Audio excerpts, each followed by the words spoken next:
राज्यभरामध्ये भक्तांना बाप्पांच्या आगमनाची आतुरता लागलेली आहे। बाप्पांच्या आगमनाला अवघे काही दिवस उरलेले असताना नाशिकमधील बाजारपेठेमध्ये खरेदीसाठी मोठी गर्दी झाली आहे।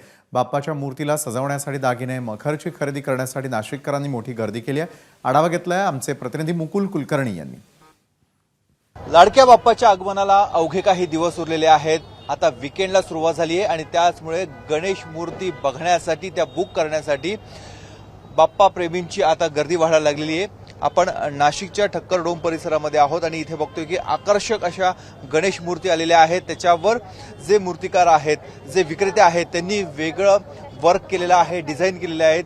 हिऱ्याचे त्याचबरोबर वेगवेगळे दागिने या गणेश मूर्तींना घालण्यात आलेले आहेत आणि पेशवाई मूर्ती, महाराजा मूर्ती अशा वेगवेगळ्या मूर्ती देखील यंदाच्या गणेशोत्सवाचं प्रमुख आकर्षण असणार आहेत।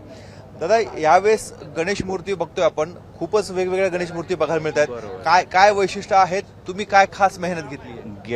गेल्या 4-5 दिवसापासून वेधशाळेने जे काही डिक्लेअर केलं होतं त्याच्यावर पाऊस भरपूर झाला, त्याच्यामुळे दुकानं लावायला थोडंसं लेट झालं। तर आज असं समजा शनिवार रविवार असल्यामुळे आज थोडीशी गर्दी दिसते आणि सगळी दुकानं पण आता थाटल्या गेली आहेत। आता याच्यात काय झालं की ह्या वर्षी जे आहे तर ह्या वर्षी भरपूर विविध अशा अवतारांमध्ये म्हणा किंवा विविध प्रकारच्या कपड्यांमध्ये, डेकोरेशनमध्ये किंवा डायमंड वर्कमध्ये अशा भरपूर मूर्ती आपण तयार केल्या आहेत ग्राहकांकरता।